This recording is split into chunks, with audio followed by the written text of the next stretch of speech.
Greetings, I'm Jenny, aged 27. 3 years back, I tied the knot with Hugo, the most remarkable person I've ever met. He's a delightful goofball, overflowing with kindness and compassion, making each day feel extraordinary. Regrettably, the same sentiment doesn't extend to his mother, Maria, also known as my mother-in-law. For reasons unknown, Maria has harbored animosity toward me since day one, a sentiment I comprehend. After all, Hugo is her cherished son, and she's merely safeguarding his interests. However, I firmly believe she sometimes crosses the line. Maria has a knack for subtle injustices that seem innocent but are actually calculated to incite frustration, painting you as the unreasonable one. We all have encountered someone like her. Unfortunately, she happens to be my mother-in-law. I was brought up differently. I'm inclined to call out nonsense and rarely hold back. Perhaps that's what drew Hugo to me. Our contrasting personalities attracting each other, as they say. Having studied psychology, I can discern Maria's ill intentions. Our dominant personalities clash, which likely led to her first words to me. "Jenny, don't you think it's time to stop eating so much?" The table fell silent, stunned. Mortification painted my face pale as Hugo Kyle, my father-in-law, and Maria's son, reacted. Hugo, though embarrassed, admonished his mother. "Mom, that's terrible to say. Jenny can eat as she pleases." Maria backpedaled, claiming concern for my well-being, citing old photos where I appeared better. Despite my embarrassment morphing into irritation, I kept calm, not wanting to cause a scene during our initial meeting. I graciously accepted her unsolicited advice. As time passed, such incidents increased in frequency and intensity. Despite bonding with everyone, Maria remained the sole dissenter, her disdain unfounded. Even Hugo's childhood friend, Jack, embraced me. Yet Maria persisted, even on my wedding day, behaving like a bridezilla, trying to undermine me. "No, her hair should be in an updo like mine was. But you look so ugly." Maria's antics persisted, but amid the turmoil, I cherished the love and acceptance from the rest of Hugo's family. The gasps from the bridal party were audible, yet I found myself, unsurprised, having grown accustomed to such situations. In an attempt to rectify her words, my mother-in-law hastily backtracked. "Oh no, darling, that's not what I meant. You have the potential to look so much better. I see a lot of myself in Jenny. She's a bright young woman. Despite looking better at her age, I'd like to say she's beautiful in her own way." While my father-in-law managed to quell her ruthless antics on that day, the lingering pain and bitterness persisted. It went against my nature to remain silent and passive. My vibrant energy was diminishing, drained by this woman who seemed determined to undermine me. Fast forward 3 years to the current events of our story. We gathered at Hugo's childhood home, his parents' residence, for dinner on a Sunday night. My mother-in-law had graciously invited us, including Jack, indicating something significant was afoot. I had my suspicions, which were later confirmed, making the dinner plan seem more calculated. As the evening unfolded, my mother-in-law seized everyone's attention, announcing an important revelation. Armed with a paper, she began reading. "Attention, everyone. I have an announcement. Since my birthday is approaching, I want to share my plans. We're going to Hawaii." The paper confirmed the trip, met with excitement from everyone at the table. "That sounds fantastic." "What? Amazing news, Jenny. I've always wanted to go to Hawaii." "This is great news. I'm so excited." "Thanks so much, Ma." "Actually, you're not coming." "Honey, what do you mean? This wasn't part of the plan." I made some last-minute changes and canceled her ticket before incurring extra charges. So, my ticket was already purchased, and she just canceled it. Why does she hate me so much? Mom, what are you talking about? In the ensuing chaos, Jack and I remained silent. Harsh words flew back and forth until Maria finally offered an explanation. Okay, fine. I'll tell you why I thought Jenny shouldn't join the family event. As I'm getting older, I want to spend my remaining years with those I care about most. Unfortunately, Jenny doesn't belong on that list. Mom, really? What's wrong with you? Nothing's wrong with me. I'm just saying Jenny can't be considered family since she's not related by blood. By that logic, Jack shouldn't go either, right? He's not technically family, as you're stating.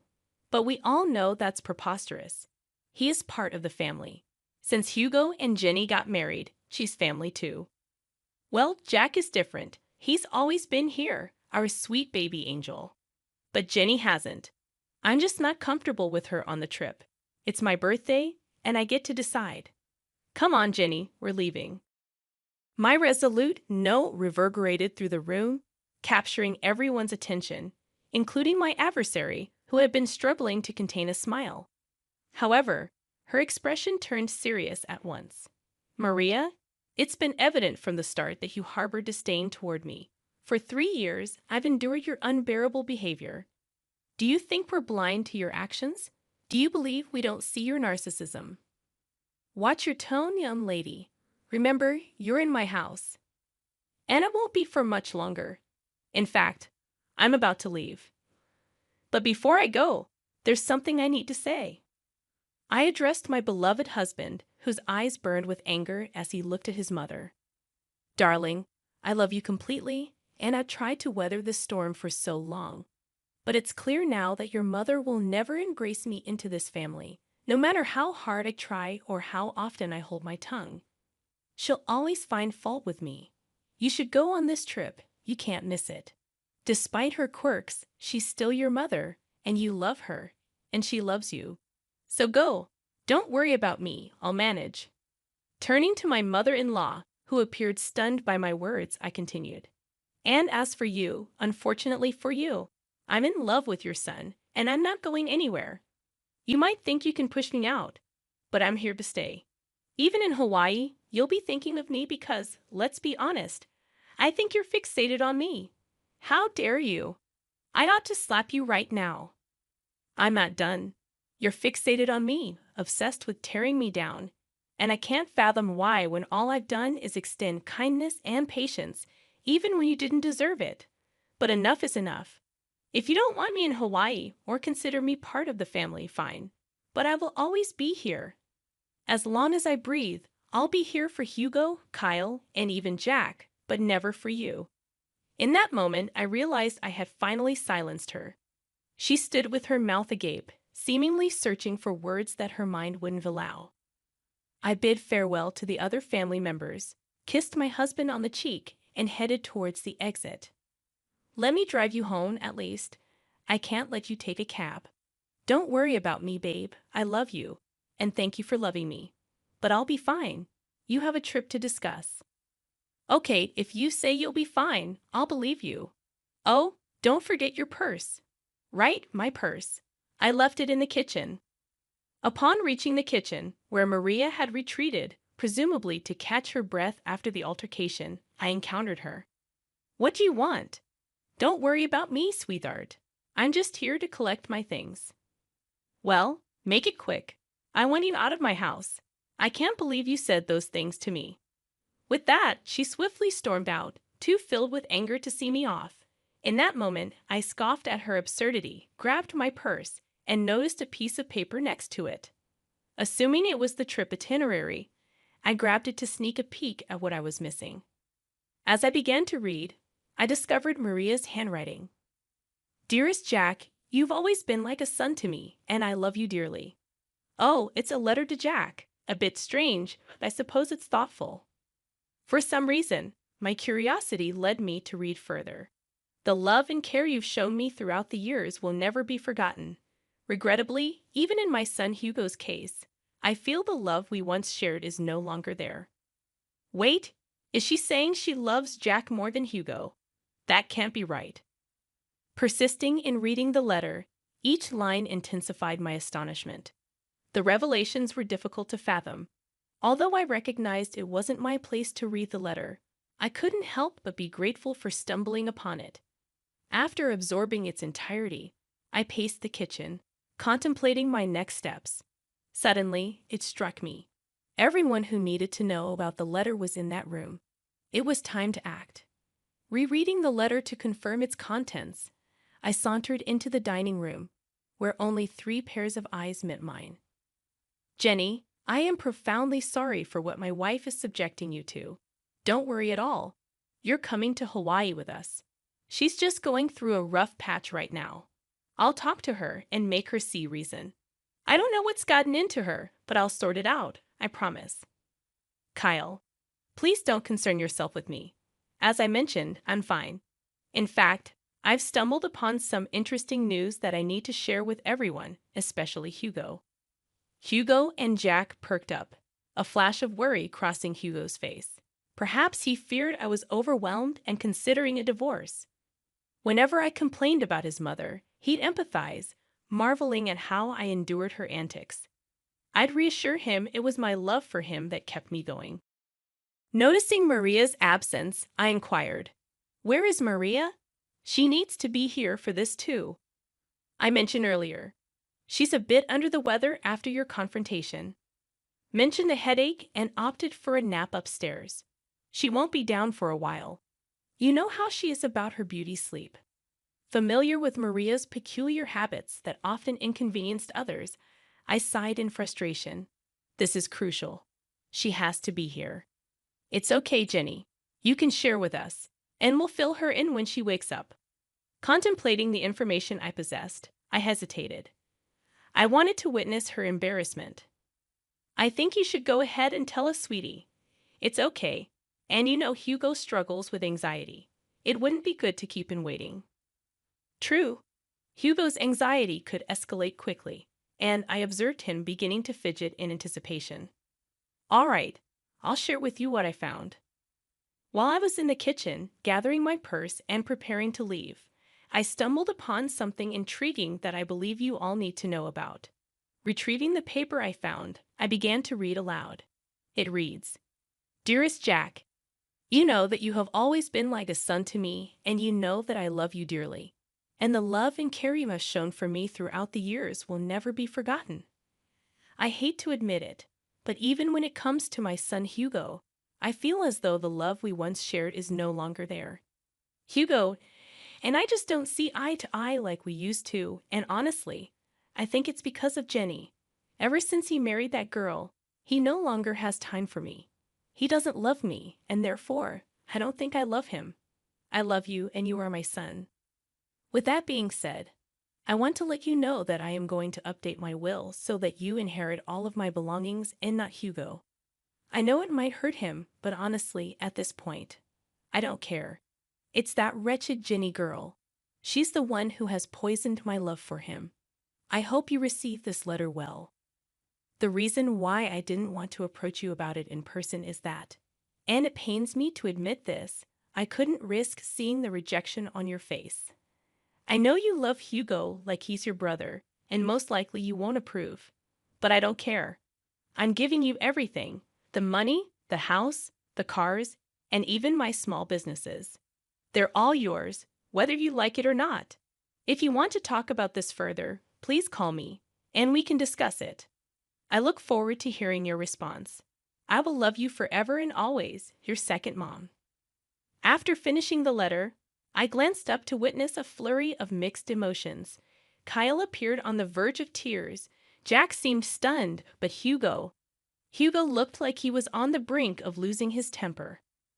I can't believe she said all those things. Is she serious? So, she'd exclude me from her, well, just to spite me and Jenny? She's officially lost her mind, guys. I don't even know what to say. This has gone too far. I'm fed up with her toxic behavior. What are we going to do? In that moment, I had an idea. A week passed, and it was time for the planned Hawaii trip. Maria woke up to find a letter from her husband on her bedside table.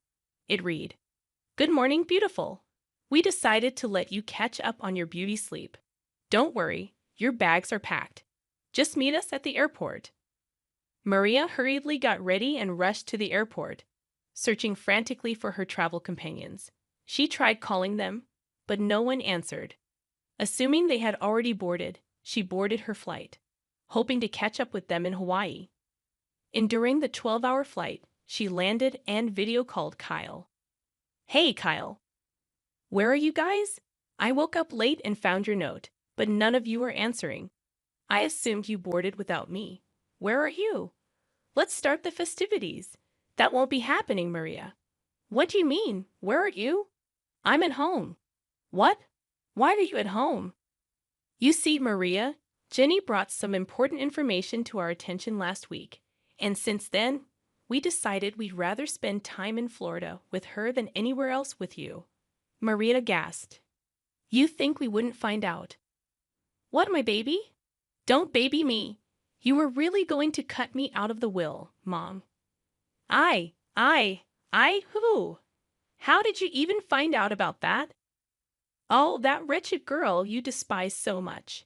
Jenny found your letter in the kitchen. I don't know what you're talking about, Maria. Lying right now is only adding more nails to the coffin. Jack, tell them. You've got to believe me. I did nothing of this sort. We all read the letter, Maria. The game is up. But I didn't do anything. Jenny is making everything up. Oh, am I? You are so pathetic. It actually makes me sick. We all know what you said and what you tried to do. Thank goodness I was nosy enough to read the whole thing. Hugo, Kyle, please. No, Maria.